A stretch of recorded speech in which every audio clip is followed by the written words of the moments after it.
السلام عليكم ورحمة الله وبركاته.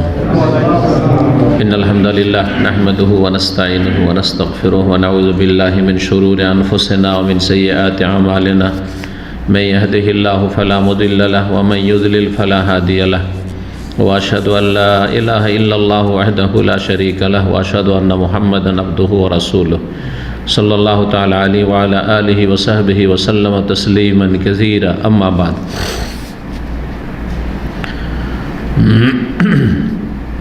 فقد قال المؤلف رحمه الله تعالى: والصلوات الخمس جائزة خلف من صليت خلفه إلا أن يكون جهميا فإنه معطل، وإن صليت خلفه فأعد صلاتك، وإن كان إمامك يوم الجمعة جهميا وهو سلطان فصل خلفه وأعد صلاتك، وإن كان إمامك من السلطان وغيره صاحب السنة فصل خلفه ولا تعيد صلاتك। মহান আল্লাহ রাব্বুল আলামিনের যাবতীয় প্রশংসা যে আল্লাহ রাব্বুল আলামিন আমাদের সৃষ্টি করেছেন এবং আমাদেরকে হিদায়াত দান করেছেন এবং সমস্ত বিভ্রান্তির মাঝে আল্লাহ রাব্বুল আলামিন যে হিদায়াতের পথ সম্পর্কে জানার এবং মানার, ইলম হাসিল করার, আমল করার তৌফিক দান করেছেন। আল্লাহ রাব্বুল আলামিনের এটি বিশেষ রহমত। আল্লাহ রাব্বুল আলামিন এই নিয়ামতকে যেন সর্বদা আমাদের সাথে রাখেন জান্নাত পর্যন্ত। আজ শনিবার 22 রবিউল সানি 1443 হিজরি মোতাবেক 27 নভেম্বর 2021 আমাদের ধারাবাহিক আলোচনা শারহুস সুন্নাহ পর্ব নম্বর 37।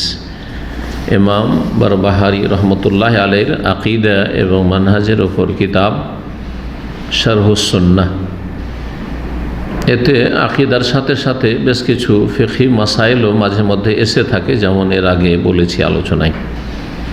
এবং এতে যেমন বর্তমান যুগে যে কিতাবগুলি লেখা হয় বিষয়ভিত্তিক, একটা বিষয়ের ওপরই শুধু লেখা হয়, বা একসাথে একটা বিষয় হয়ে গেল তারপরে অন্য বিষয় শুরু হলো, এমন নয়।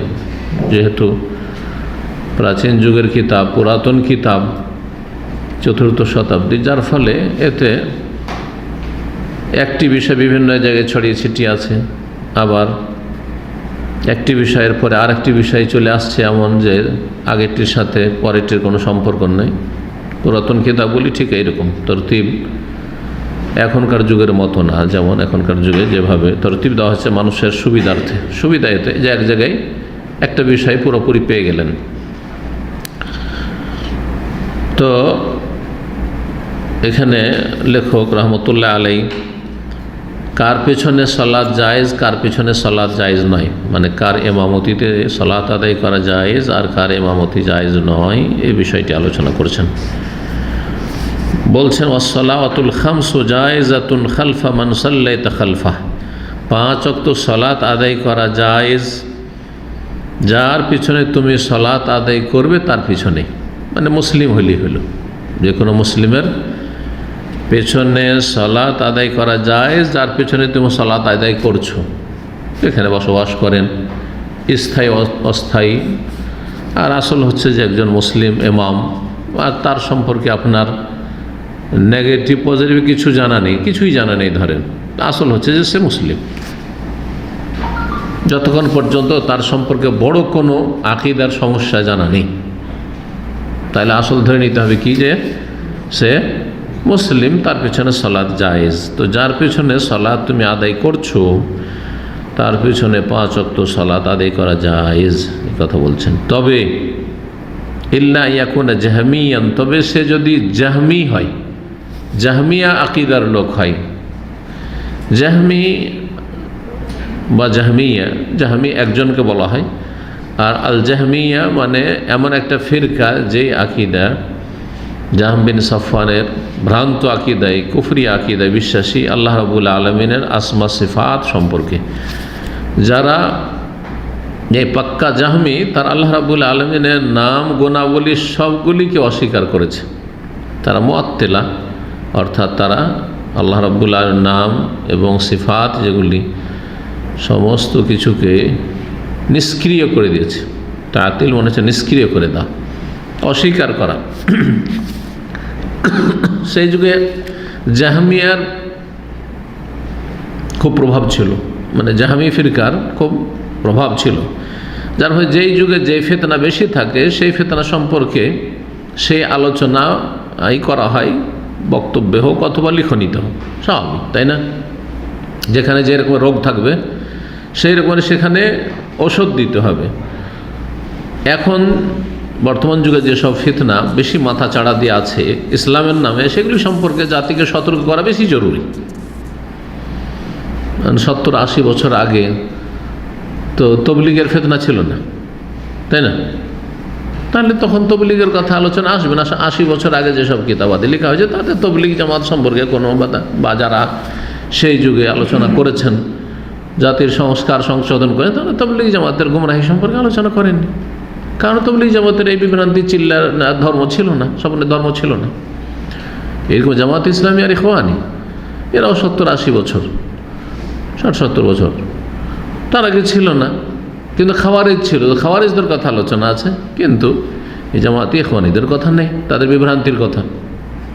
এইভাবে যখন যেই ফিতনাগুলি মাথা চাড়া দিয়েছে তাদের সম্পর্কে আলোচনা জামাতের ওলামায়ে কেরাম কলম ধরেছেন অথবা বক্তব্য করেছেন মুসলিম উম্মাহকে সতর্ক সাবধান করার জন্য। তো লেখকের জামানায় যেসব বিদাতিরা বড় শক্তিশালী হয়েছিল, সেসব বিদাতিদের অন্যতম হচ্ছে এই জাহমিয়া ফিরকা, যারা আল্লাহর আসমা সিফাতকে অস্বীকার করত। হ্যাঁ, আল্লাহ রাব্বুল আলামিনের যে কোনো সিফাত, আল্লাহর রহমত অস্বীকার, আল্লাহ রাব্বুল আলামিনের মার্জনা অস্বীকার, আল্লাহ রাব্বুল আলামিনের হাত পা চোখ, হ্যাঁ সব কিছু অস্বীকার, যা কোরআনে কারিমে আছে, চেহারা সব অস্বীকার, অস্বীকার করা। একটা হচ্ছে একেবারে অস্বীকার করা, আর একটা হচ্ছে অপব্যাখ্যা করা। অপব্যাখ্যা যারা করেছে, অপব্যাখ্যাকে তাউইল বলা হয়। আশায়েরা মাতুরিদিয়া এরা অপব্যাখ্যা করেছে, সরাসরি অস্বীকার করেনি আল্লাহর হাত আছে, কুদরতি হাত। হ্যাঁ, আল্লাহর চোখ মানে আল্লাহর দেখাশোনা, আল্লাহর রক্ষণাবেক্ষণ। আমার চোখের সামনে এসব কাজ, অমুকের চোখের সামনে এগুলো হয়েছে, তার মানে তার রক্ষণাবেক্ষণে, এরকম ভাষা ব্যবহার করে থাকি। এইভাবে তারা তাউইল করেছে। আল্লাহ রাব্বুল চেহারা মানে আল্লাহর সত্তা, চেহারা বলে চেহারা নেই, অস্বীকার। তো তাউইলটাও এক ধরনের অস্বীকার, কিন্তু অপব্যাখ্যা করে অস্বীকার করা। আর এটা হচ্ছে সরাসরি অস্বীকার করা। তো তাতিল মানে একবার নিষ্ক্রিয় করে দেওয়া, আল্লাহর সিফাতগুলিকে, গুণাবলীকে না করে দেওয়া, সেটা অস্বীকার করা। আর তাউইল মানে হচ্ছে অপব্যাখ্যা, ভুল ব্যাখ্যা করা। আল্লাহ রাব্বুল আলামিন প্রতি রাতের শেষ তৃতীয় অংশে প্রথম আকাশে নেমে আসেন, আছে না নেই হাদিসে? তাহলে সুন্নাত ওয়াল জামাত আমরা বিশ্বাস করি আল্লাহর আসমা সিফাতের ক্ষেত্রে আল্লাহর এটি সিফাত, অবতরণ, আল্লাহ নেমে আসেন আল্লাহর মতো করে। কিন্তু আশায়েরা মাতুরিদিয়া বলে বলছেন না, আল্লাহর রহমত নেমে আসে। আল্লাহ নেমে আসেন, এটা কেমন? না, এটা হয় না যুক্তিতে। তো নেমে আসা, এক জায়গা থেকে আরেক জায়গায় যাওয়া, তাই না, আগের জায়গা শূন্য হয়ে যাওয়া, তার মানে সৃষ্টির সাথে তাহলে তুলনা করে ফেললো। এই জন্য যারাই অপব্যাখ্যা করেছে তারা কিন্তু তাসবিহতে লিপ্ত হয়েছে, মানে আল্লাহকে অন্যের সৃষ্টির সাথে তুলনা করে ফেলেছে। আপনার মগজে এই কথা কেন আসলো যে আল্লাহ নেমে আসেন, তাহলে আল্লাহর আরশ খালি? তার মানে সৃষ্টির সাথে, মানুষের সাথে আল্লাহকে তুলনা করেছেন, যে আমরা যেমন এক জায়গা থেকে আরেক জায়গায় নামলে অপর জায়গায় যেখানে ছিলাম সেই জায়গায় খালি। এই তুলনাই তো চলবে না। আল্লাহর আসমা সিফাতের খাতিরে না তাসবিহ, না সদৃশ্যতা তুলনা আছে, না তার ধরন নির্ণয় যে কেমন সেটা আছে, আর না কোনো অপব্যাখ্যা, না তাতিল, না নিষ্ক্রিয় করে দেওয়া। জি, যেভাবে এসেছে ওইভাবে আপনি বিশ্বাস করবেন। আরবিতে অর্থ বুঝেন, ইয়াদুন মানে হাত হয়, ওজন মানে চেহারা হয়, হ্যাঁ, আইন মানে চোখ হয়। জি, নাজালা ইয়ানজিলু ইয়ানজিলু রাব্বুনা মানে নেমে আসা হয়, অবতরণ হয়, বিশ্বাস করবেন। কেমন করে নেমে আসেন? না, যেমন কাইফ নেই, নেমে আসেন না, তার রহমত নেমে আসে, আল্লাহর নামেন না, আল্লাহর অবতরণে আল্লাহর রহমত নেমে আসে। তা আল্লাহর রহমত সবসময় নামছে। আল্লাহর রহমত ছাড়া এক মুহূর্ত পৃথিবীর কোনো সৃষ্টি বাঁচতে পারে? তো আল্লাহর রহমত সবসময় নামতে আছে, অবতীর্ণ হইতে আছে। তো শুধু ওই রাতের শেষ তৃতীয় অংশে আল্লাহর রহমত নেমে আসে?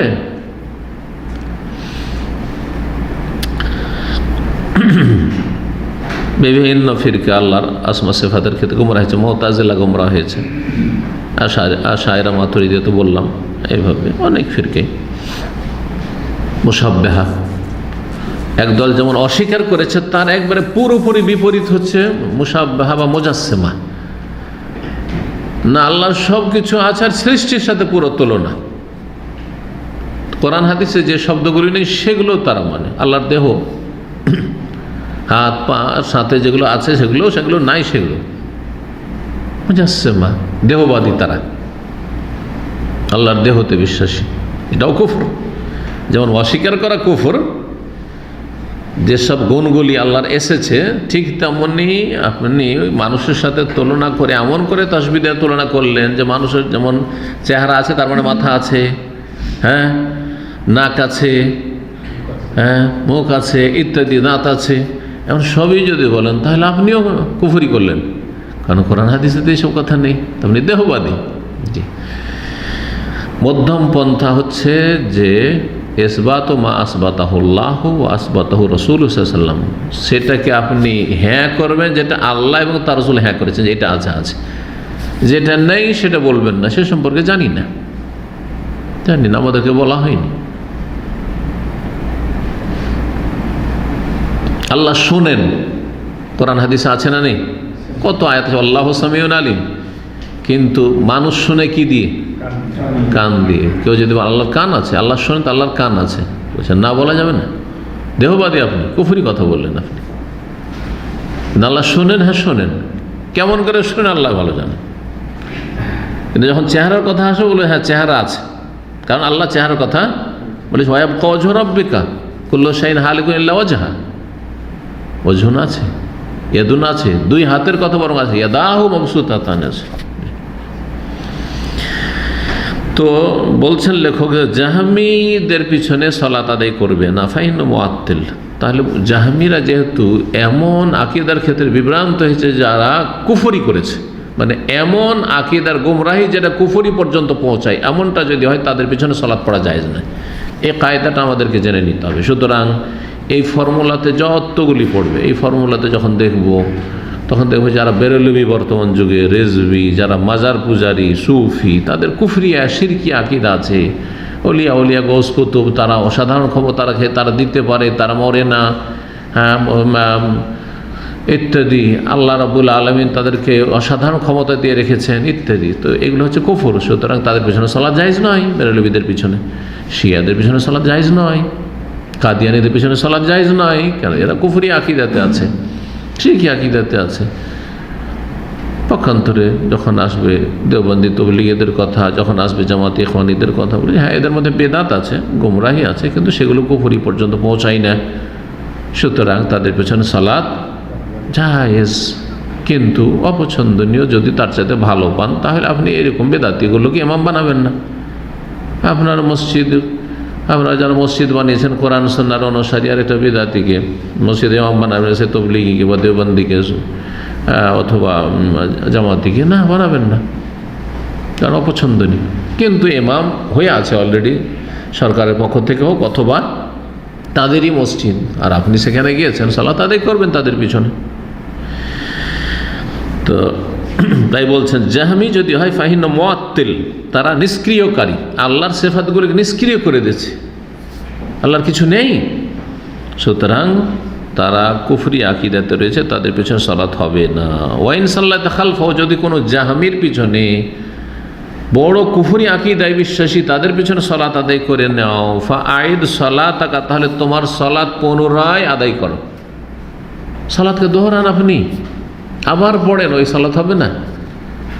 যদি কে বলে ইয়া গাউস মাদাদ ইমাম, বা এই আকীদায় বিশ্বাসী বলে আল্লাহর ওলিরা গস কুতুবরা দিতে পারে, সারা পৃথিবীর যত গস কুতুব আছে তাদের আফ্রিকার জঙ্গলে কি হয়, মিটিং হয়। সব বাংলাদেশের সমস্ত যত গস কুতুব আছে সব চলে যায় আফ্রিকার জঙ্গলে মিটিং করতে, আর কোনো জায়গায় পায় না, জঙ্গলে মিটিং করতে যায়। কেন, কোনো ভয় আছে নাকি তাদের? তারা যখন আল্লাহর ক্ষমতা রাখে তাদের ভয় কি যে এত জঙ্গলে গিয়ে লুকিয়ে মিটিং করবে? কোথায় পেলে এই যে জঙ্গলে মিটিং করে? কোরআন হাদিসের কোনো দলিল লাগবে না, ওহী লাগবে না, বিনা ওহী ধর্ম, ইসলাম ধর্ম আবার বিনা ওহীর ধর্ম। আউযু বিল্লাহি মিনাশ শাইতানির রাজিম। এই আকীদা কিন্তু বেরেলবিদের না, দেওবন্দীদের মধ্যেও আছে। এসব যে বাংলাদেশি মার্কেটের বক্তাগুলো, দেওবন্দীদের বক্তা কিন্তু এগুলো বেরেলবিদের নয়। কুয়াকাটা ফোয়াকাটা এইসব আছে না, এই কেসাগুলো এরাই বয়ান করছে। তো দেওবন্দী, তাহলে বোঝা হলো এই শ্রেণীর যারা জঘন্য দেওবন্দী, বা দেওবন্দী দুই রকম আছে। হ্যাঁ, দেওবন্দী কওমি তাহলে দুই শ্রেণীর আছে। এক হচ্ছে জঘন্য নিকৃষ্ট আকীদার ক্ষেত্রে, এদের পিছনে সালাত পড়া জায়েজ নয়।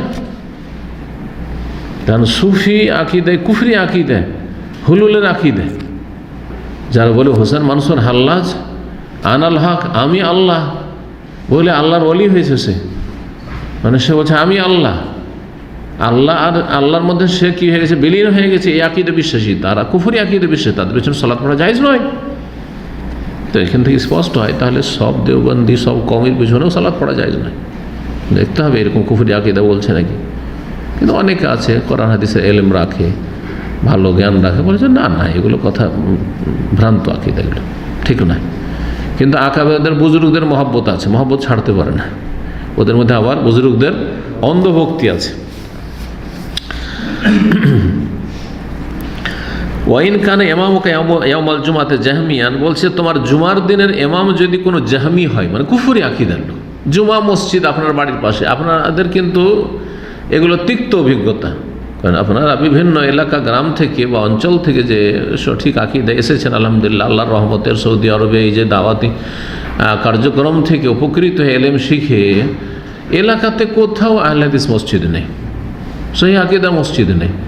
আছে সে এলাকায় সব বিদআতপন্থীরা, যদি থাকে তো হয়তো 5 ওয়াক্ত কোনো রকম পড়া যায়, কিন্তু জুমা মসজিদ নেই। কি বলে দূরে, অনেক দূরে যাওয়া সম্ভব হয় না সব সময়।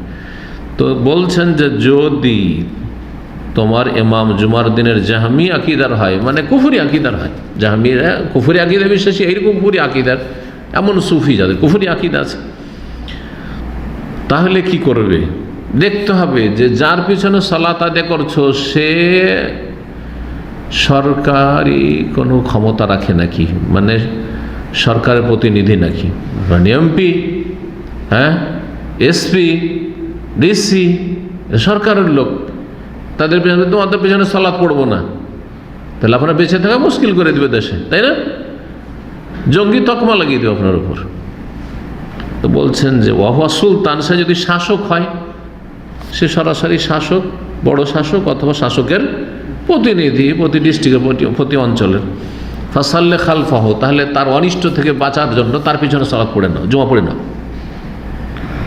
যদিও কুফরি আকীদার, জাহমি মানে কুফরি আকীদার লোক, বোঝা গেছে, তার পিছনে সালাত পড়ে না।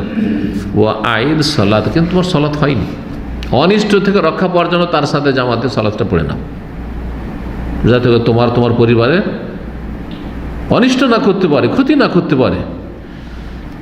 সালাত যেহেতু হয়নি, ওয়াইদ সালাত, তোমার সালাতকে পুনরায় আদায় করো, আবার দহিরা নাও, বাড়িতে গিয়ে আবার পড়ে নাও, জোহর পড়ে নাও।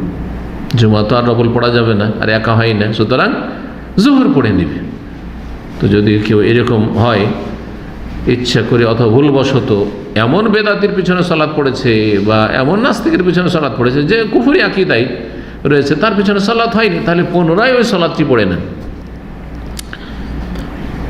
কিন্তু যার পিছনে সালাত আদায় করেছেন সে জাহমি, আর সে শাসক নয় বা শাসক নয়, তাহলে সে আপনার তেমন ক্ষতি করতে পারবে না। ধরেন একটা বেদাতি মসজিদ আছে, আপনি ওর মসজিদে যদি না নামাজ পড়েন, আর এক মসজিদে পড়েন, কি বা করে নেবে, অত এমন কিছু বড় কিছু করতে পারবে না আপনার।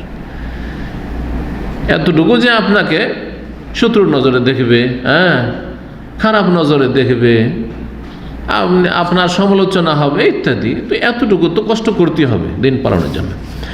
তারপরে বলছে ওয়াইন কানা ইমামুকা মিনাস সুলতানি ওয়া গায়রি সাহিবা সুন্নাহ, আর তোমার ইমাম যদি শাসক হয় অথবা শাসক নাই হোক, আর সে সুন্নতের অনুসারী হয়, সরকারি কোনো লোক নামাজ পড়াচ্ছে আর সে সুন্নতের অনুসারী, তার মানে সুন্নত মানে ফেকার সুন্নত নাই, দু একটা সুন্নত নাই করা ফেদের করেন, আমি জোরে বানাবো, অসুবিধা নেই। কিন্তু সাহিবুস সুন্নাহ মানে সে বেদাতি আকীদার লোক না, সে সুফি নয়, সে কুফরি আকীদায় বিশ্বাসী নয়, শিরকি আকীদা মাজারে বিশ্বাসী নয়, সরকারি লোক অথবা সরকারি লোক না, বেসরকারি লোক, মিনাস সুলতানে সরকারি লোক, ওয়াগাইরিহি অথবা বেসরকারি লোক আপনার ইমাম, আর সে সুন্নতের অনুসারী, ফাসাল্লি খালফাহু তার পিছনে সালাত আদায় করো। সরকারের পক্ষ থেকে নিযুক্ত হোক অথবা বেসরকারি ইমাম হোক, যেমন বাইতুল মুকাররম মসজিদে সরকারি ইমাম নিযুক্ত থাকে না?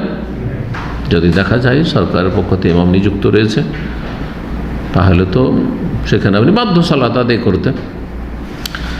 আর তার বিকল্প আপনার কাছে নেই, আর সেখানে তাহলে বেদাতি দুই রকম বললাম। এমন বেদাতি ইমাম যে কুফরি আকীদার বেদাতি বেরোলবি, তাহলে তার পিছনে সালাত পড়া জায়েজ নয়, হবে না সালাত। আর যদি দেখা যায় যে এমন বেদাতি যাদের মধ্যে বেদাত রয়েছে, নিয়তের বেদাত, জায়নামাজের দোয়ার বেদাত, সম্মিলিত মোনাজাতের বেদাত, মিলাদের বেদাত, কিন্তু শিরক কুফরির বেদাত নেই, মাজার পূজার বেদাত নেই, তাহলে অপছন্দনীয়, তার পিছনে সালাত জায়েজ। নিরুপায় হয়ে যদি বড় শিরকি কুফরি আকীদার লোকের পিছনে সালাত আদায় করতে হয়, তাহলে সেই সালাত হবে না, পুনরায় সালাত আদায় করতে হবে। বাস এই মাসলা জানা হলো এখান থেকে।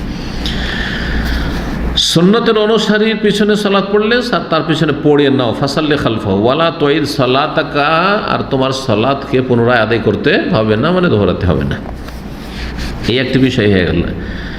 এখন আলোচনা করেছেন আবু বকর ওমর রাদিয়াল্লাহু তাআলা আনহুমা সম্পর্কে, যে তাদের দাফন কোথায় হয়েছিল। বলছেন ওয়াল ঈমান ও আহলে সুন্নাত ওয়াল জামাত বিশ্বাস রাখে যে বিআন্না আবু বকরিন ওয়া উমর ফি হুজরাতে আয়েশা, যে আবু বকর সিদ্দিক রাদিয়াল্লাহু আনহু এবং উমর রাদিয়াল্লাহু তাআলা আনহু আয়েশা রাদিয়াল্লাহু তাআলা আনহার হুজরা মুবারকে, হুজরা মানে হচ্ছে কক্ষ, রুম, হুজরা মানে গুরফা, আজকাল যে গুরফা বলছে, একটা আরবি হচ্ছে গুরফা আর একটা হচ্ছে হুজরা, ছোট ছোট কক্ষ হুজরা বলা হয়।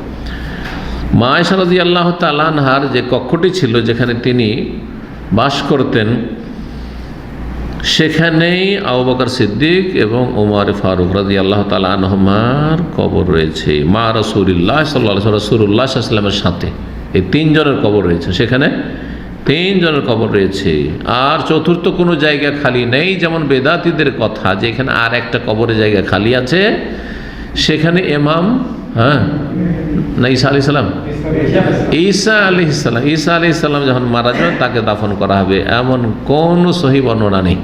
এই মর্মে যে বর্ণনা আছে, আমি যখন জাল জয়ীফ হাদিসের সিরিজ কিছুদিন বর্ণনা করেছিলাম, তখন সেই হাদিসটি বিস্তারিত আলোচনা করেছে। হাদিস সহিহ নয়, হাদিস জাল অত্যন্ত দুর্বল, অত্যন্ত দুর্বল, একবার জালের কাছাকাছি। কাদ্দফেনা হোনাকা মাহু, এই দুইজন আবু বকর ওমরকে দাফন করা হয়েছে রাদিয়াল্লাহু আনহুমা, সেখানে ওই কক্ষে মাহু রাসূলুল্লাহ সাল্লাল্লাহু আলাইহি ওয়াসাল্লামের সাথে, তার পাশে। ফাইদা আতাইতাল কবর, সুতরাং রাসূলুল্লাহ সাল্লাল্লাহু আলাইহি ওয়াসাল্লামের কবর মোবারকের কাছে যখন আসবে, কি করার জন্য?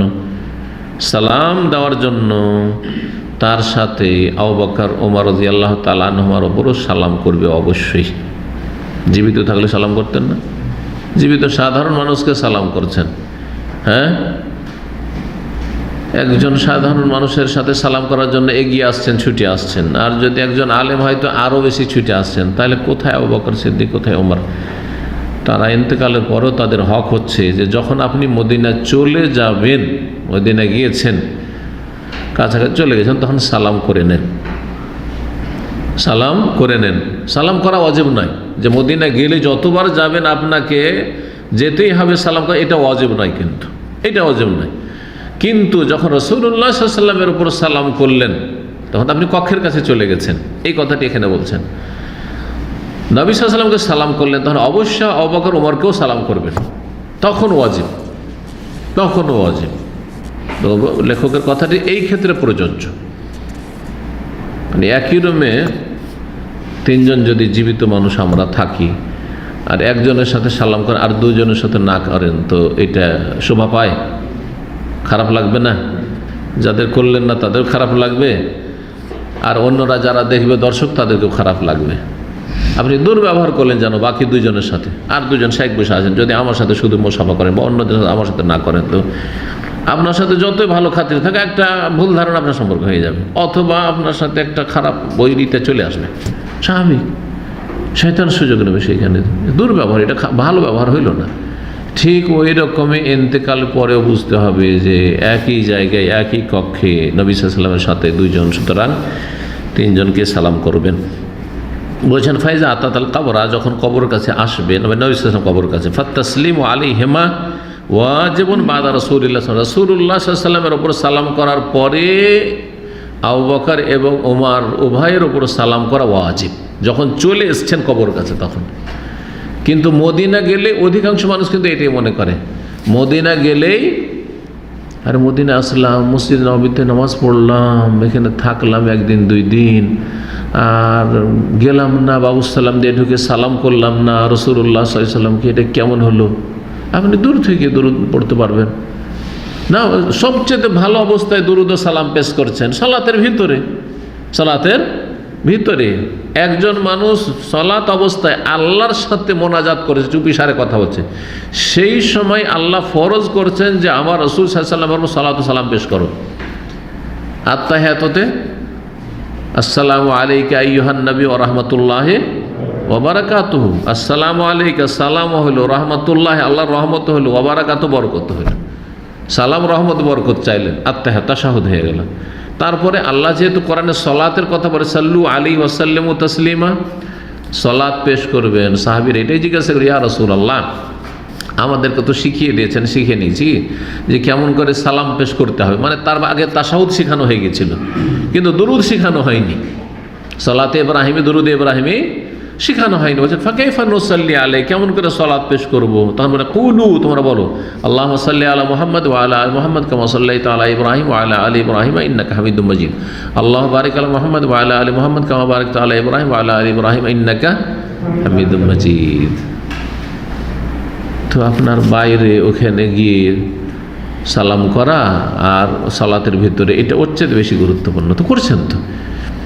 যখন যখন মসজিদে যাবে, মসজিদে নবী, তখন দূর থেকে অথবা কাছে থেকে হোক এসে সালাম করতেই হবে, এই ধারণাটাও ভুল ধারণা। জি, মদিনার লোকের জন্য নয় আর মদিনার বাইরের লোকের জন্য নয়। আর এর চাইতে বড় বেদাতি ধারণা হচ্ছে যে হজের সাথে উমরার সাথে সম্পৃক্ত হচ্ছে কি মদিনার জিয়ারত, শুধু না নবী সাল্লাল্লাহু আলাইহি ওয়াসাল্লামের কবর জিয়ারত। এই মর্মে বেশ কিছু জাল হাদিস আছে, যে জাল হাদিসগুলি আমাদের দেশীয় কিতাবগুলিতে তারা পেশ করে থাকে এবং এগুলি বয়ান করে থাকে যে হজ করলে মদিনা আসতেই হবে আর নবী সাল্লাল্লাহু আলাইহি ওয়াসাল্লামের কবর জিয়ারত করতেই হবে। কবর তো আর বলে না, রওজা পাক জিয়ারত করতে হবে, রওজা শরীফ জিয়ারত করতে হবে। মান হাজ্জা ফালাম ইয়াজুরনি ফাকাদ জাফানি, কেউ যদি হজ করে আর আমার জিয়ারত না করে সে আমার সাথে খারাপ আচরণ করলো, দুর্ব্যবহার করলো, জাল হাদিস। আর কেউ যদি হজে আসার পরে আমার জিয়ারত করে তার জন্য আমার শাফাত ওয়াজিব হয়ে গেল, সব জাল হাদিস এগুলো, কিন্তু জাল। তাহলে আশা করি বুঝতে পারি তিনটি তাহলে জিয়ারতের ক্ষেত্রে, হ্যাঁ, যে হজ উমরার সাথে মদিনা জিয়ারতের অথবা কবর জিয়ারতের কোনো সম্পর্ক নেই, যে হজ উমরা মক্কা থেকে শেষ। মদিনা যদি যান তাহলে জরুরি নয় যে মদিনা গেলে আপনাকে কি করতে হবে, নবী সাল্লাল্লাহু আলাইহি ওয়াসাল্লামকে গিয়ে সালাম করতেই হবে, এটাও যেন কবর কাছে যেতে হবে সালাম করতে, এটাও জরুরি নয়। তবে মুস্তাহাব, যখন কাছাকাছি চলে এসছেন মুস্তাহাব, উত্তম হচ্ছে যে আপনি একটু সালাম করে নেন কাছে গিয়ে। জি, যেমন কাছাকাছি হলে ইসলামিক সেন্টারের কাছে এসছেন আপনি, আর আপনি আমাকে অন্তর থেকে ভালোবাসেন, তো কী ভাববেন যে একটু চলেন, একটু এসছি দেখা করে নিই, ভাববেন না? সুবহানাল্লাহ। তো এইভাবে যদি আমরা বুঝি তো সহজ বিষয়টা, কিন্তু তাই না? কিন্তু জরুরি নয় যে আমি ইসলামিক সেন্টারের কাছে এসেছি সেই জন্য জরুরি যে দেখা করতে হবে, দেখা করে নিলে ভালো। ঠিক ওই রকমই নবী সাল্লাল্লাহু আলাইহি ওয়াসাল্লাম আমাদের চেয়ে অনেক অনেক বেশি, সবচেয়ে বেশি হক রাখেন। জি, তারপর অজেব নয়। কিন্তু যেই বিষয়টি এখানে ওয়াজিব সেটা হচ্ছে নবী সাল্লাল্লাহু আলাইহি ওয়াসাল্লামকে সালাম করলেন আর পাশেই দুটো কবর আবু বকর ওমরের, আর তাদেরকে সালাম করবেন না, না এটা চলবে না, ওয়াজিব তাদেরকেও সালাম করে, এই কথা বলছেন। তারপরে বলছেন ওয়াল আমরু বিল মারুফ ওয়ান নাহি আনিল মুনকারি ওয়াজিবুন। অন্য বিষয় এখন ভালো কাজের আদেশ দেওয়া বা উপদেশ দেওয়া আর অন্যায় কাজে বাধা দেওয়া, অন্যায় কাজ থেকে বারণ করা ওয়াজিব, ফরজ। কিন্তু এই ওয়াজিব ফরজ হচ্ছে ওয়াজিব কিফায়া বা ফরজে কিফায়া। ফরজে কিফায়া সাধারণ অবস্থায় ফরজে কিফায়া। এখানে এই কয়েকজন যে আপনারা লোক আছেন যদি একজন মানুষ কোনো অন্যায় কাজ করে, তাহলে প্রত্যেকের ওপর ফরজ নয় যে প্রত্যেকে তাকে বলবে এই তুমি এখানে এই কাজ করলে, প্রত্যেকের ফরজ। তবে আমাদের সকলের ওপর ফরজ যে কোনো একজন করলেই হবে, হ্যাঁ ঠিক না, যে কোনো একজন করলেই হবে। আর যদি একজনও না করে তাহলে সবাই গুনাহগার হবে। যেমন জানাজার সালাত ফরজে কিফায়া, প্রত্যেক বাড়ি থেকে একজন করে গেলেই হলো, প্রত্যেক মহল্লা থেকে কিছু কিছু লোক, কারণ একজন দিয়ে তো জানাজা হবে না, যেন একজন যথেষ্ট নয়, হ্যাঁ কিছু লোক গেলেই হইল। কিন্তু গোটা গ্রামের সমস্ত যুবককে উঠে যেতে হবে জরুরি না, কোনো জরুরি না, ফরজে কিফায়া আদায় হয়ে গেল কিছু লোক গেলে। ঠিক ওই রকম ফরজে আইন কখন হবে? একজন অন্যায় করেছে আর আপনি একাই সেখানে আছেন, আর কেউ সে অন্যায়টি দেখলো না। আপনি যদি অন্যায় থেকে বারণ না করেন অথবা ভালো কাজের উপদেশ না দেন, তাহলে তো সেই ব্যক্তি ভালো উপদেশই পেল না, আর অন্যায় যে এটি অন্যায় এই উপদেশটাও পেল না, বারণ করার লোক কেউ হলো না। তাহলে আপনার উপর ফরজে আইন ছিল, আপনি গুনাহগার। জি, শুধু আপনার চোখের সামনে যদি অন্যায়টি হয়ে থাকে। তাহলে অন্যায় যদি হয় অথবা কোনো ফরজ অজেব কাজ হইতে হবে, হইল না, ভালো কাজের উপদেশ দেওয়া, অন্যায় কাজে বাধা দেওয়া, এর তিনটি স্তর আছে। আপনি কোন স্তর এটাও জানতে হবে, যে অন্যায় কাজে যে বাধা দিতে হবে এটারও তিনটা স্তর আছে।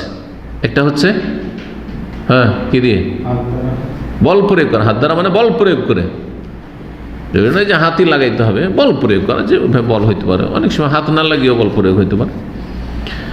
এখানে হাত দ্বারা মানে বল প্রয়োগ করা। আর আরেকটা হচ্ছে যদি এটা না পারে তাহলে কথার দ্বারা, কথা সেটা মুখের কথা হইতে পারে আর কলমের কথা হইতে পারে, লিখে হইতে পারে। জানছেন একটা লোক অন্যায় করেছে, আপনি সরাসরি বলতে পারছেন না, হোয়াটসঅ্যাপে মেসেজ দিচ্ছেন যে ভাই আপনি এটা অন্যায় কাজ করেছেন, আপনি তওবা করেন, বা আপনাকে তওবার দাওয়াত দিচ্ছি, এটা আপনার অন্যায় হচ্ছে, আল্লাহ আপনাকে সঠিক বিষয়টি বোঝার তৌফিক দান করুন। হয়ে গেল, ওইটাই হয়ে গেল, যে মুখে বলতে হবে, ওইটাই হলো কথা। এইটাও যদি সম্ভব না হয়, এমন জালেমের জালেম, ওটা করলে আপনাকে বাঁচতে দেবে না, আপনাকে গ্রামে টিকতে দেবে না, তাহলে অন্তর থেকে ঘৃণা করে প্রতিবাদ করতে হবে। আমরা বহু পাপের ক্ষেত্রে অন্তর থেকে ঘৃণা করে প্রতিবাদ করছি, করি না? সেন্টারের গেট থেকে বাইরে নামেন, দেখবেন যে অনেক সময় সিগারেট টানছে, ঠিক সেন্টারের গেট না ডানে বামে, কি ইন্ডিয়ান, কি বাংলাদেশ, কি পাকিস্তানি, আর কি আরবরা আরও বেশি। আউযুবিল্লাহি মিনাশ শাইতানির রাজিম, ওদের সাহস আরও বেশি, বিভিন্ন দেশের আরব। তো এখন সবসময় তো নিষেধ করা যায় না। আরে নিষেধ করবেন একবার, আমি ওই মোর অফিসের কাছে নিষেধ করেছি কয়েক বছর আগে, তো আমি নিষেধ করেছি, তো আমার সাথে আরও দুই এক দিনদার লোকের অভাব, তো এক দুজন না আমার সাথে ওরাও নিষেধ করছিল, কিন্তু না ও এড়িয়ে গেল, না আমি বাইরে খাচ্ছি, আমি তো ওর অফিসের ভিতরে খাচ্ছি না। আশেপাশের লোক দুই দিক থেকে যেহেতু একটু গরম হয়ে গেছে, আমি আর কিছু না বলে অন্যরা গরম হয়ে গেছে একটু, ওইদিকে ওরা গরম হয়েছে, আশেপাশের আরও লোক জমা হয়ে গেল। দেখলাম এটা কয়েক বছর আগের ঘটনা। সুবহানাল্লাহ, দেখা গেল যে ওই সিগারেট খোর হারাম খোরের পক্ষে 20 জন আর এদিকে 3 জন 4 জন। এই হচ্ছে মুসলিম সমাজের বাস্তব অবস্থা। জি, আল্লাহ হেফাজত করুক। তো অন্যায় কাজে বাধা দেওয়া আর ভালো কাজের উপদেশ দেওয়া খুব জটিল কাজ। অন্তর থেকে ঘৃণা করবেন, এই ঝগড়া বেঁধে যাবে, মানবে না, অহংকারী, অন্তর থেকে ঘৃণা করেন, ভালো নম্র ভাষায় বলে দেন, আর ওটাও তো যদি ভয় লাগে তো ঝামেলা যান, অন্তর থেকে। এটা হচ্ছে সর্বনিম্ন ঈমান। তো আপনি কোন স্তরে আছেন এটা দেখতে হবে। বলছেন যে ভালো কাজের উপদেশ দেওয়া, অন্যায় কাজে বাধা দেওয়া ওয়াজিব, ইল্লা মান খিফতা সাইফাহু আও আসাহু, তবে কারো তরবারি বলে যদি তোমাকে ভয় লাগে অথবা তার লাঠি বলে ভয় লাগে। সরকারের প্রতিনিধি, ডিসি, ডিএম, এমপি, চেয়ারম্যান, জালেম চেয়ারম্যানকে যদি বলেন যে চেয়ারম্যান সাহেব আজান একামত হয়ে গেল, চলেন নামাজ পড়ি, আরে তোর মতো লোক আমাকে নামাজের কথা বলবে? তোর কত সাহস তোর!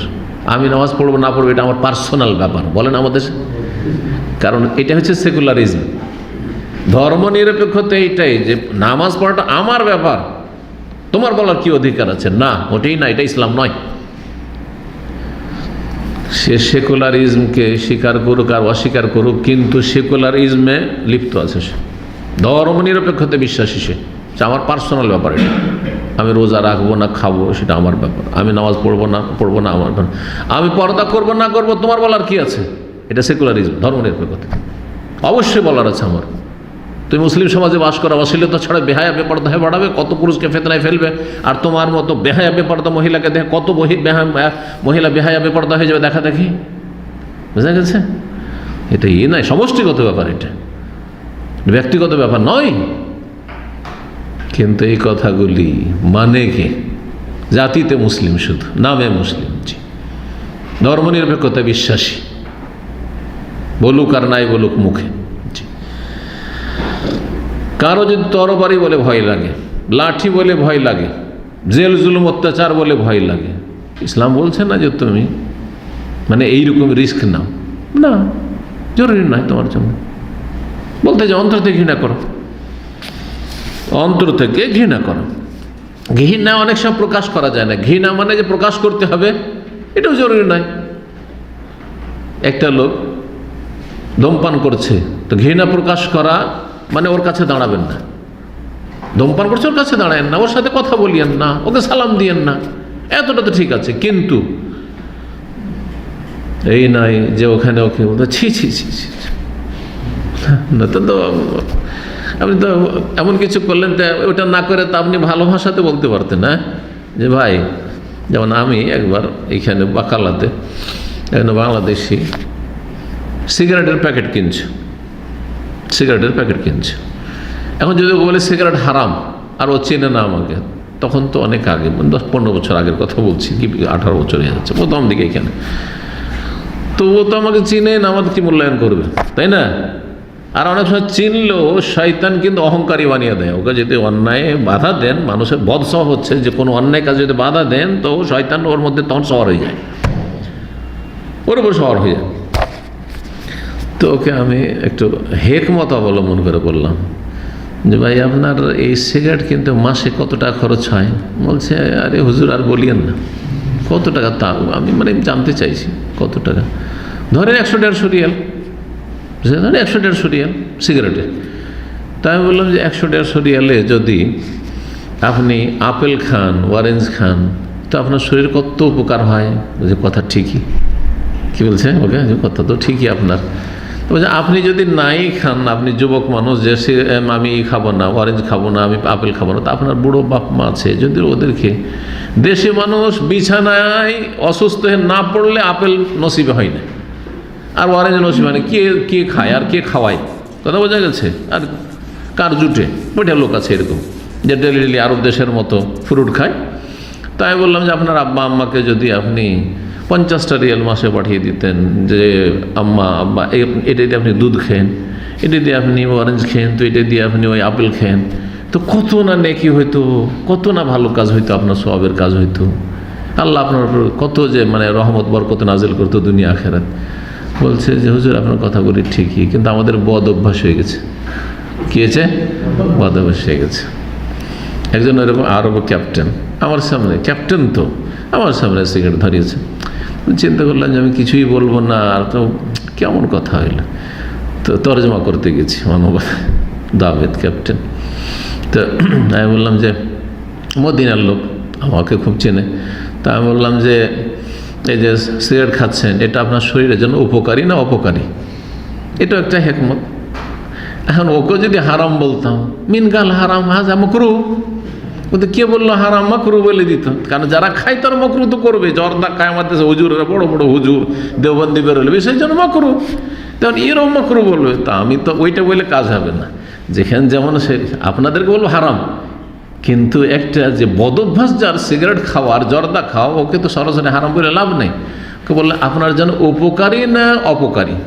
তো হচ্ছে নিঃসন্দেহ অপকারী। ও বলছে দাবান ফি দারার মাফি ফায়দা দারার। তা আমি বললাম যে তাহলে কেন পান করছেন? আমি বলার সুযোগ, কেন তাহলে পান করছেন? বলছে যে আমাকে জানে যে আমি শেখ ইসলাম ওই শেখ মতি হাজা সুল আদা, পদভ্যাস, নিজে স্বীকার করছে এটা বদ অভ্যাস, তাহলে ভালো করে জানছে, কিন্তু বোঝানোর তরিকা লাগবে, বুঝে গেছে?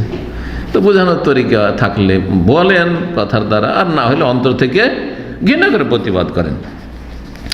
তারপরে বলছে ওয়াত্তাসলিম আলা ইবাদিল্লাহ আজমাইন, আর তারপরে আল্লাহর সমস্ত বান্দা যারা মুমিন মুমিনা তাদের উপর সালাম বলবেন। আপনি যে কোনো মুসলিম কবরস্থানের কাছ দিয়ে যাচ্ছেন, সালাম বলবেন, সুন্নাত, এটি ওয়াজিব নয়, সালাম বলবেন। জি, আল্লাহ রাব্বুল আলামিন ভালো কাজের উপদেশ দেওয়া, অন্যায় কাজে বাধা দেওয়া সম্পর্কে সূরা আলে ইমরান 110 নম্বর আরও আয়াত রয়েছে এই মর্মে। বেশ কিছু আয়াত রয়েছে কোরআন কারীমে। সহিহ মুসলিমের হাদিস রয়েছে 49 নম্বর, যেটিতে 3 স্তরের কথা বললাম। আর তারপরে আবু দাউদে একটি হাদিস রয়েছে 4338 নম্বর, যে হাদিসে বলা হয়েছে ইন্নান নাস ইযা রাউ যালিম, মানুষরা যখন জালেমকে দেখবে যে জুলুম অত্যাচার করছে, জালেম মানে পাপী, যে কোনো পাপী, মানুষ জুলুম করো অথবা পাপী হোক, পাপীকে দেখে পাপ করছে, ফালাম ইয়াখুযু আলা ইয়াদাইহি, কিন্তু তাকে তা থেকে বিরত রাখলো না, তাকে বাধা দিল না। আউশাকা আইয়াউম্মাহুমুল্লাহ বিকাবিন, তো বড়ই সম্ভাবনা রয়েছে যে আল্লাহ সবার ওপর আযাব শাস্তি নামিয়ে দেবেন, মানে যারা পাপে লিপ্ত তাদের ওপর, এবং যারা পাপের ওপর নীরব থাকলো, নীরব শয়তানের ভূমিকা পালন করলো, কোনো রকমের প্রতিবাদ করলো না, অথচ প্রতিবাদ করতে পারবে, বল প্রয়োগ না করতে পারবে, কথা বলতে পারবে, এমনকি অন্তরে ঘৃণাটাও থাকলো না, অথবা অন্তরের ঘৃণা আছে কিন্তু সে প্রতিবাদ কথা বলতে পারবে, তাহলে অন্তরের ঘৃণা যথেষ্ট নয়? আপনি বলতে পারবেন তারপর বলছেন আমি অন্তর থেকে ঘৃণা করি, এটা যথেষ্ট নয়। কিন্তু আপনি আল্লাহর আযাব থেকে বাঁচতে পারবেন না, কারণ আপনার ফরজ এর চাইতে বড় ছিল, মুখে বলা ছিল, কলম ধরা ছিল। তারপরে যে বিষয়টি বলতে গেছিলাম সেটা হচ্ছে সমস্ত আল্লাহর বান্দাদের উপর সালাম করা, জীবিতদের উপর সালাম করা, আর মৃত হলে কবরস্থানে গিয়ে সালাম করা। জীবিতদের ক্ষেত্রে এখানে হাদিস নিয়ে এসছেন, সহিহ মুসলিমের 54 নম্বর হাদিস, নবী সাল্লাল্লাহু আলাইহি ওয়াসাল্লাম বলেছেন তাদখুলুল জান্নাত হাত্তা তুমিনু, তোমরা অতক্ষণ জান্নাতে যেতে পারবে যতক্ষণ পর্যন্ত ঈমানদার না হবে, মুমিন মুসলিম না হবে। ওয়ালা তুমিনু হাত্তা তাহাব্বু, আর তোমরা অতক্ষণ মুমিন মুসলিম হতে পারবে যতক্ষণ পর্যন্ত একে অপরকে ভালো না বাসবে, মুসলিম মুসলিমকে ভালোবাসবে, ইসলামের খাতিরে ঈমানের খাতিরে ভালোবাসবে, চেনো কার না চেনো, আল্লাহর বান্দা মুমিন মুসলিমকে আমি ভালোবাসি, এতটা হইতে হবে, মুসলিমের সাথে আমি দুশমনি রাখি না। আওয়ালা আদুল্লুকুম আলা শাইইন ইযা ফাআলতুমুহু, ঈমানদার হইতে পারবে না, কাফির হয়ে যাবে, তাহলে মুসলিমকে ভালো না বাসলে না, খাঁটি ঈমানদার হইতে পারবে না, খাঁটি ঈমানদার হইতে পারবে না। এটার আচ্ছা, তোমাদেরকে বলে দেবো নাকি এমন একটা জিনিস, এজা ফালতু সেটা করলে তাহাবাবতুম, পরস্পর ভালোবাসা হবে। কি করে ভালোবাসা জন্মে? মুসলিম মুসলিমের সাথে ভালোবাসা, একই এলাকায় থাকেন, মহল্লায় থাকেন, কেমন করে দুইজনের মাঝে বা দুই দলের মাঝে যাদেরকে চেনতেন না, নতুন করে এখন চেনছেন, তাদের আশেপাশে এসে বাস করা শুরু করলেন, তাদের সাথে ভালোবাসা সম্প্রীতি কি করে জন্মাবে? সেটা হচ্ছে আফসুস সালাম বাইনাকুম, আপোষে তোমরা বেশি বেশি সালামের প্রচার প্রসার করা। প্রথমে যখন নতুন লোক দেখবেন, নতুন লোক যার সাথে দেখা হচ্ছে, রাস্তাঘাটে হোক অথবা প্লেনে বসেছেন, তো আপনারা অবশ্যই বসেছেন, প্লেনে যারা আমাদের পাশে বসে জীবনেও কোনোদিন দেখা হয়নি, ঠিক না? ইল্লা মাশাআল্লাহ, হয়তো এর আগে চেনা পরিচয় ছিল, এসে ওই পড়ে গেল, কিন্তু খুব কম সাধারণত হয়। যারা থাকে আশেপাশে সব অপরিচিত, কে কোথাকার নিজের ভাষাভাষী হইলেও চেনেন না, অথবা অন্য ভাষাভাষী। এই যে আসলো, মানুষের প্রকৃতি হচ্ছে হঠাৎ করে সবাই কিন্তু অপরিচিত লোকের সাথে কথা বলা শুরু করে না, কারণ জানে না কোন মাইন্ডের আছে আর কি দিয়ে শুরু করব, হয় না এরকম? এটা হয়। কিন্তু এই ক্ষেত্রে সব লোক একরকম না, কিছু লোক আছে অত লজ্জা করে না, সাথে সাথে বসার সাথে সালাম আলাইকুম সালামকে বলা, কেমন আছেন, ভালো আছেন ভাই, কোথায় বাড়ি, সাথে সাথে শুরু করে দিই কিছুক্ষণের মধ্যে। আর কিছু লোক আছে চুপচাপ বসে থাকবে, ঘন্টার পর ঘন্টা বসে আছে, ও মুখই খুলছে না, ও যদি বলে তো বলবো, না হলে আমি কথা বলছি না। হয় না এরকম? অনেক সময় কিন্তু হয়, যেহেতু আমি অনেক সফর করি, তো যার ফলে জানি, কথাই বলতে চাই না। ধরেন একটা লোকের সাথে 2 ঘন্টা 4 ঘন্টা 5 ঘন্টা সফর করছি, আর সেও কথা বলছে না, আমিও কথা বলছি না, তো মনে হচ্ছে দুজনে দুশ্মনী আছে, আসলে কিছুই নেই। কিন্তু অপরিচিত লোক, জানি না কেমন কিভাবে নিবে। তো এখানে করতে হয় কি, এই যে নীরবতা ভাঙানো, হ্যাঁ, যে নীরবতা আছে এটাকে ভাঙতে হবে, হ্যাঁ, ব্রেক করতে হবে। সেটা কিভাবে? আপনাকে সবচেয়ে উত্তম হচ্ছে মুসলিমের জন্য সালাম, আর সুন্নত হচ্ছে সালাম। ওই কথা বলা আগে সালাম আলাইকুম ভাই, তাই না? যদি নিজের ভাষাভাষী, অন্য ভাষাভাষী সালাম আলাইকুম, তারপরে যে ভাষা বোঝে সেই ভাষায় তার সাথে একটু কথা বলার সুযোগ পেলেন। যখন সালাম দিলে অবশ্যই আপনার দিকে একটু তাকাবে। অমুসলিম হইলে সালাম দেবেন না, কারণ জায়েজ নয় সালাম দেওয়া।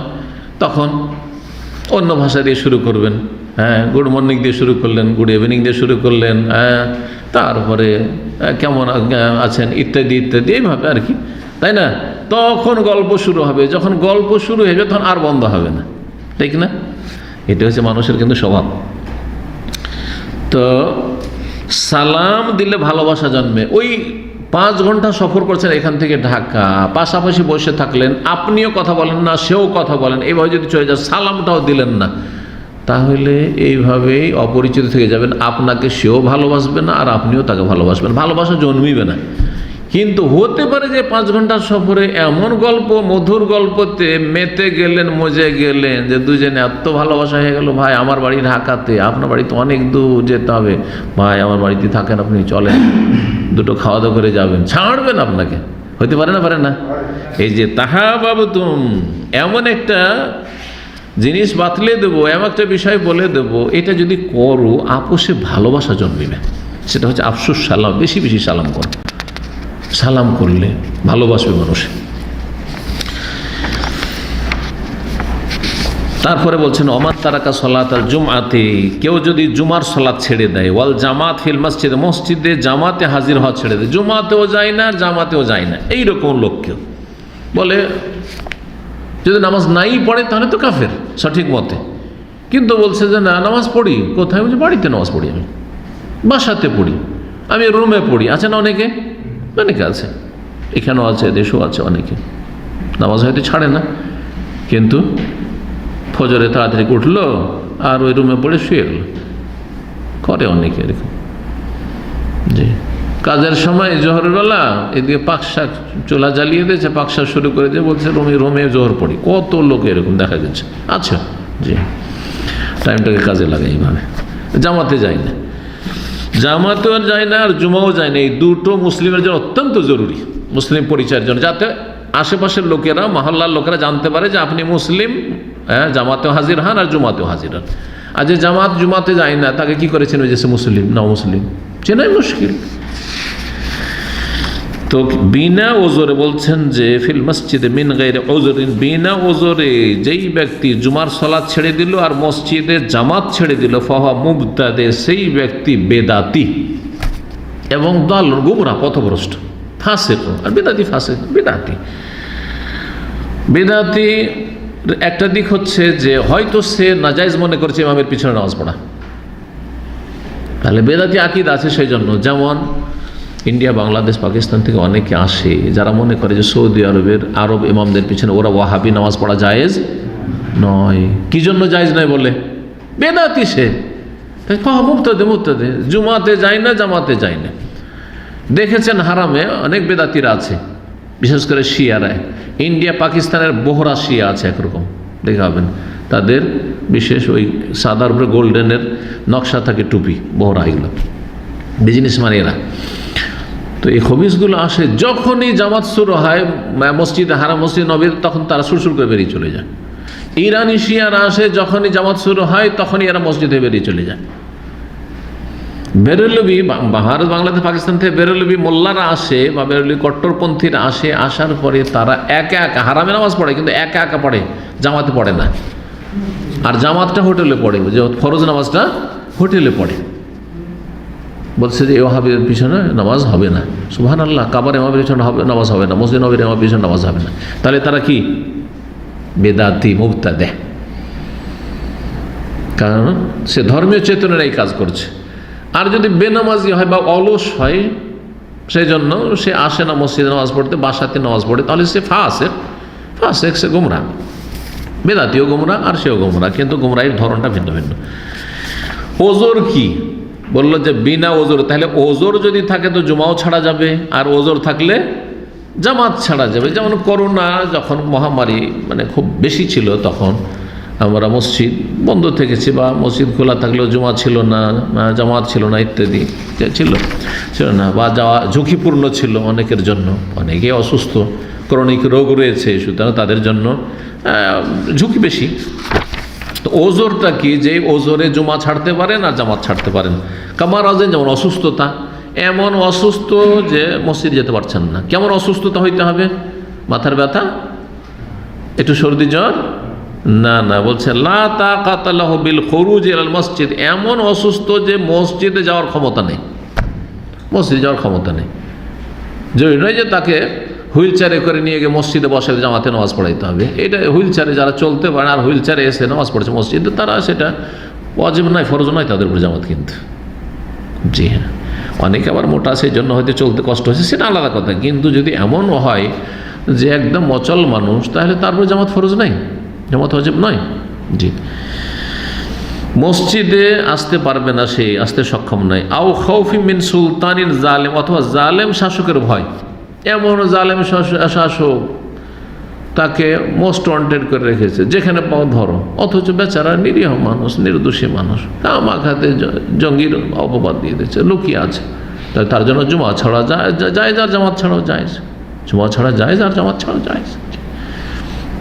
বহু জালেম শাসক এরকম ছিল, আকীদার ক্ষেত্রে জালেম। যেমন ইমাম আহমদ রাহিমাহুল্লাহর যুগে যেসব শাসকগুলি ছিল, কয়েকটা শাসক আছে আব্বাসীয়দের, তারা কোরআনকে মখলুক বলো, না হলে জবাই, কোরআন মখলুক বলো জবাই। এইরকমই হাজ্জাজ বিন ইউসুফ ছিল ওমাইয়াদের যুগে জালেম, আমাদের যে খলিফা আছে তার এতে বায়াত নাও, না হলে তোমাকে জবাই ছাড়া কিছু নেই, একটা কোনো কথা বলে জবাই, একদম জবাই ছাড়ার কোনো কথা নেই। তাহলে তখন জুমা ছাড়া জামাত ছাড়া যায় জান বাঁচাবার জন্য। ওমা সেওয়া জালিকা ফালা ওজর আলু, এছাড়া কোনো ওজর নেই।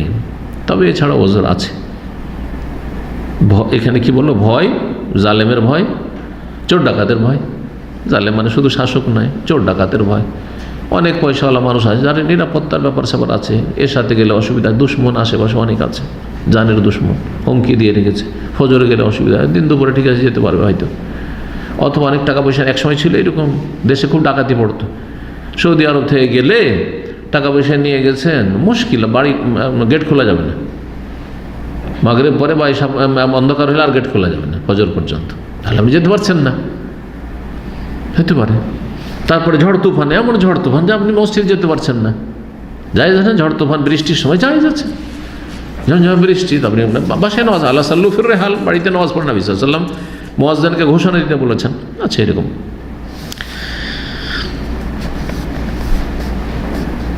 জামাতে সালাত পড়া সুন্নাতে মুআক্কাদা না ওয়াজিব, ফুকাহাদের ইখতিলাফ রয়েছে, কিন্তু সঠিক মত হচ্ছে জামাতে সালাত পড়া সুস্থ ব্যক্তি, যার কোনো ভয় নেই, যার কোনো ওজর নেই, শরীয়ত ওজর নেই, তার জন্য ওয়াজিব।